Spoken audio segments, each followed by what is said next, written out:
So I just finished listening to Zion's presser. Well, I've listened to Lonzo's, Zion's, and Josh Hart's. And so let me say this. Lonzo's already made his decision. And here's why I believe he has already made his decision. Now, I'm mainly going to draw on reference from Zion's interview because I think his is the most telling. But hear me out.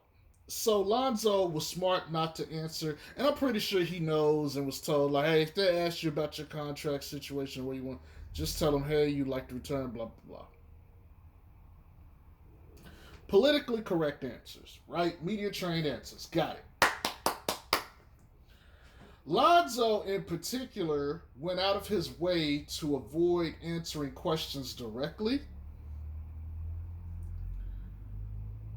And quite frankly, he was avoiding trying to give any indication of where he's at or how he's feeling. When it was asked about Stan, he talked mainly about the team in general, not himself. Even though it was mainly a question for him.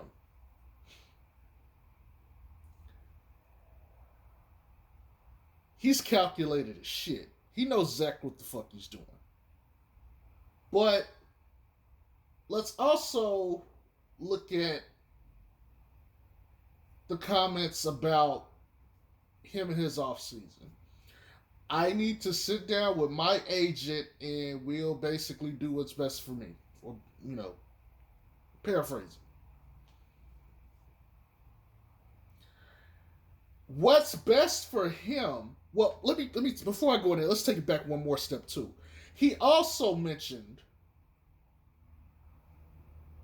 that playing under Stan required him to play outside the position he's played his whole life. He wouldn't have mentioned that without a reason.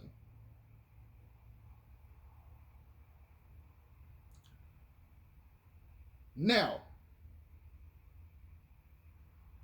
he played out a position that he's comfortable with playing his whole life, and then, okay, me and my agent, Rich Paul, got to sit here and figure out, what's best. Okay. Normally, you wouldn't take too much from that, but here's the part that got me. If you go back, and here's my thing. If you guys are listening to this, and this is not going to be a long video, I want you guys, if you haven't already, go back and listen to Zion's interview. By the time I post the video should be fully uploaded on YouTube. If not, it's on the Pelicans Twitter page. Go. The very last question is asked about Zoe's contract situation to Zion. If you want, watch his body language. So before that question is asked, that means the entire video up until the end, until when that question is asked. He's a lot more animated when he's talking about Zoe. But here's something body language wise that I picked up on. Zion had his head tilted down during a lot of that questioning. And to me, that signifies a person who is not happy, a person who is not comfortable. Why would he have his head down? Because one of the answers Zion gave was he said, look, of course I want my boy back. He had a smile on his face and everything, and he said, I told Zoe I want her back. But at the end of the day, he's a grown man and he got to do what he got to do. Think about this for a minute.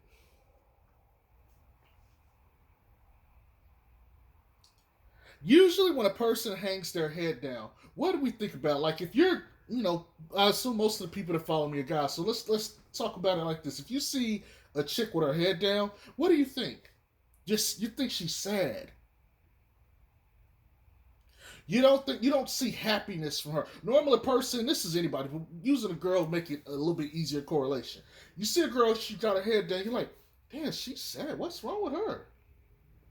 Zion, at all the points in that video where it was like an emotional thing for him, he had his head down. Peep game. Pimpin' 101. Zoe has told Zion what he's doing. Zoe has told Zion what he's doing. If you don't believe me, go back and look at that shit. His body language is screaming Zoe has made up his fucking mind.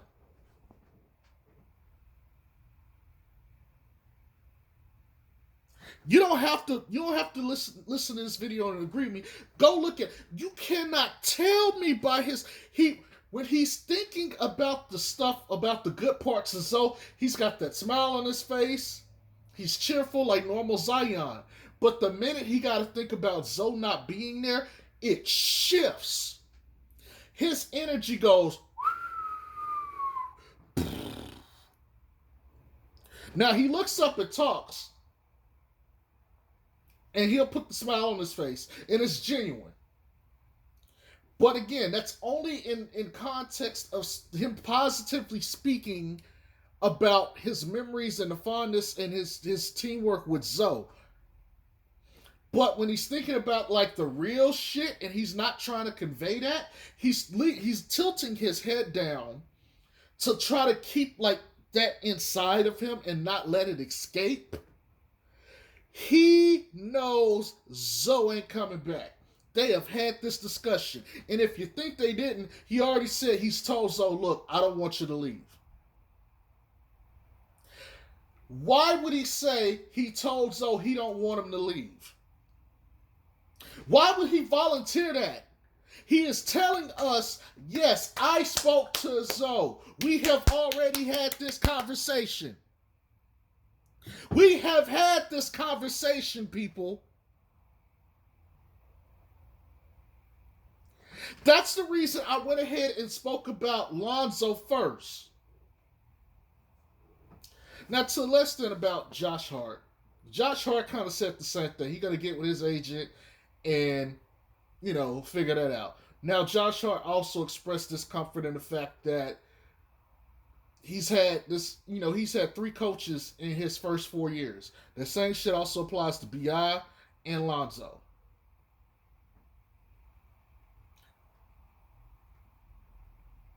But keep in mind, Josh Hart has the same agent as J.J. Redick. And, by the way, here's something that was funny. Josh Hart mentioned, low-key, the difference between AG, Alvin Gentry, and Stan. If you're wondering who AG was, he's not talking about Aaron Gordon or anybody else. He's talking about Alvin Gentry. What he said is a little bit more free-flowing, and he had a bigger role under Alvin Gentry. And he said on the offensive end for the Pelicans, things were restricted, a little bit more structured, and it reduced his role on the team. Now, why would he talk about his role? I don't think Josh Hart was happy with what he had to do this year. So what does that tell me in general? I think a lot of the Pelicans are not happy with their roles this year, the team. They want something more.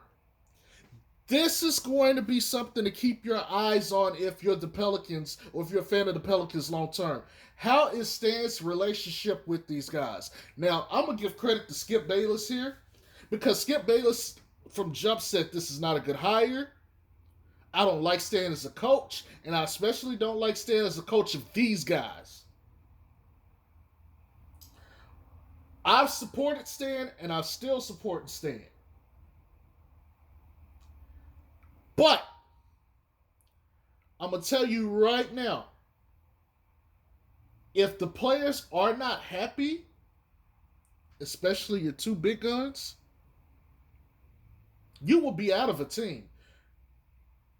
David Black had a winning record with LeBron and had just went to the finals, and they had like some, I think they were like 17-7 or something like that, maybe better, and they still fired David Blatt for Ty Lue, all because Kyrie and LeBron, mainly LeBron, didn't want to fuck with David Blatt's coaching.